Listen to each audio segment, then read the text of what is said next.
vaccinations, yes or no? What I would say, Senator, the obvious answer is yes. Should parents and schools of Colorado be prepared for more measles outbreaks as a result of that, Mr. Secretary?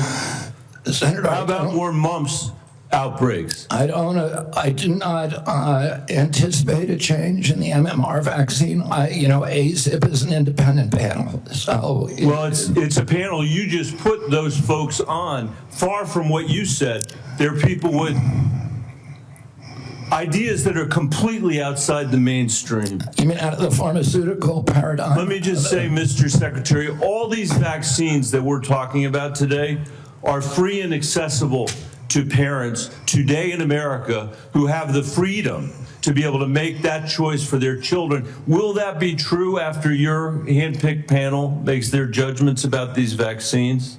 I think that parents should be free to... I know you said that before. I do too. To make their own choices. So will they be just as free after these? I assume they will be. I will hold you to that, Secretary Kennedy, because this is not a podcast. It is the American people's health that's on the line here. This is the last thing, by the way, our parents need when their kids are going back to school, is to have the kind of confusion and expense and scarcity that you're creating as a result of your ideology.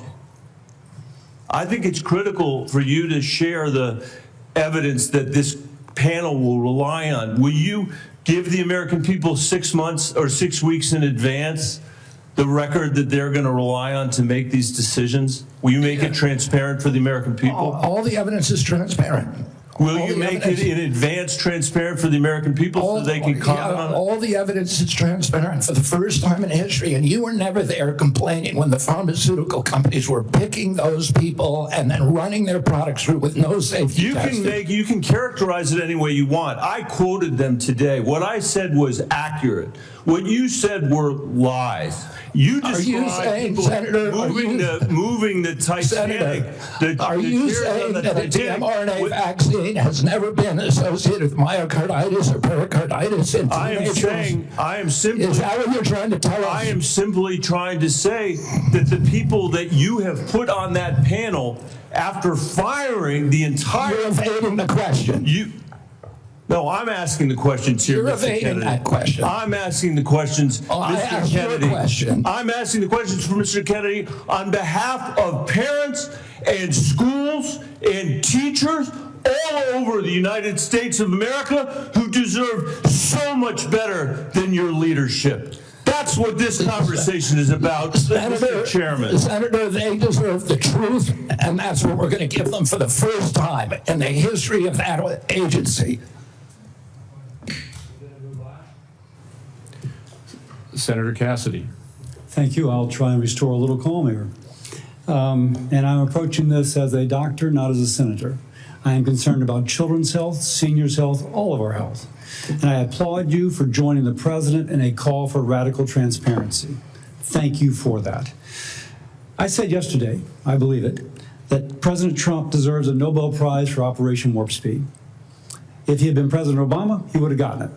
But because of Operation Warp Speed, forcing the federal government to come to a vaccine development within 10 months when others said it couldn't be done, we saved millions of lives globally, trillions of dollars, we reopened economies, an incredible accomplishment.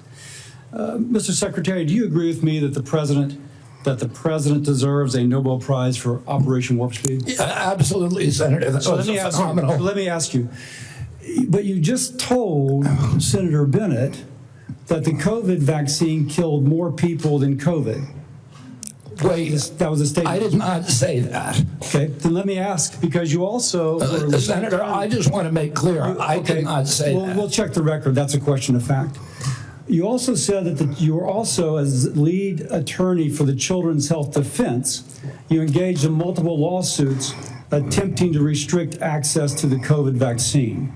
Again, it surprises me that you think so highly of Operation Warp Speed when, as an attorney, you attempted to restrict access. Now, let me ask. I'm happy to explain why. I have 3 minutes and 30 seconds left. It also surprises me because you've canceled, or HHS did, but apparently under your direction, $500 million in contracts using the mRNA vaccine platform that was critical to Operation Warp Speed. Again, an accomplishment that I think President Trump should get a Nobel Prize for. You canceled $500 million in contracts. Now, I grew up in a middle-class family, so $500 million seems, this is canceled, it seems like an incredible waste of money.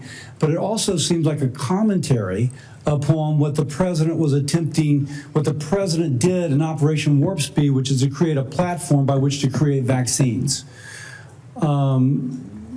So this just seems inconsistent that you would agree with me the president deserves a tremendous amount of credit for this. Is this a question, Senator Cassidy, or is this the speech that you don't want me to answer? Because I want to answer that question. Please, please. If it's a question. But be tight, please. First of all, the reason that Operation Warp Speed was genius is it did something nobody had ever been done. I don't think any president but President Trump could do it. It got the vaccine to market that was perfectly matched to the virus at that time when it was badly needed, because there was low natural immunity and there were people getting very badly injured by COVID.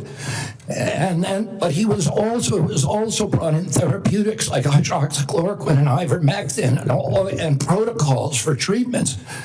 And there were no mandates. And then okay, I have another question, so please. That's when I began litigating against President Biden's mandates. Now, I'm sorry, let me go on because in terms you've of covered me the mandates canceling before. those contracts. I have limited time, Mr. Secretary, I'm sorry. You've called for, and rightly so, that we should restrict participation in agencies for those with conflict of interest. I would like to submit for the record a evaluation of the conflict of interest of those who are on the ACIP and the Vaccines and Related Biologic Products Advisory Board. It was not 97% as alleged, rather it was 6.9%, and it was 1.2%, I think, for the other panel. Without objection. Now, I am concerned, though, because many of those whom you have nominated for the ACIP board, Senator, excuse me, can I have my time back? Yes. Yeah. What I am concerned about is that many of those whom you've nominated for ACIP have received revenue as serving as expert witnesses for plaintiffs' attorneys suing vaccine makers. Now, one of my colleagues in another setting alleged that you seem more interested in settlements than science. If we put people who are paid witnesses for people suing vaccines, that actually seems like a conflict of interest. Real quickly, do you agree with that? No, I don't. It may be a bias, and that bias, if disclosed, is okay. But it's not a financial. It's not a financial conflict. It's not a financial conflict of interest. Let me finish up. You also told Senator Wyden at the outset that you didn't want to take vaccines away from people. And as I conclude, I would like to say this. Because of the conflicting recommendations made about COVID. This is from Eric Erickson, good conservative out of Atlanta, Georgia, occasionally gives me hell. My wife has stage 4 lung cancer. She is one of the people the COVID vaccine actually helps. Thanks to the current mess at HHS, CVS is unable to get her vaccine. Secondly, an email from a physician friend of mine. Hey, Bill, I'm not even sure what I'm asking you, but we're all confused and concerned about who can get the COVID vaccine. We are having our attorney try and render an opinion, but there's no firm guidance and concern about liability if vaccines are given to a patient who requests it, but not on the current CDC list. Pharmacists are requiring a prescription now even for patients over 65, creating a huge headache. I submit these for the record. Without objection. I would say effectively we're denying people vaccine. Senator Cantwell. You're wrong. Thank you, Mr. Chairman. Following up on that same line as Senator Cassidy, because that's exactly, I represent one of the most science-based states in the country. That is percentage of scientists per capita. And at your confirmation hearing, we asked about this, whether you would follow science. You've made a statement here today in your testimony that you would follow science, and yet you're not following science, and that's what Senator Cassidy's question was.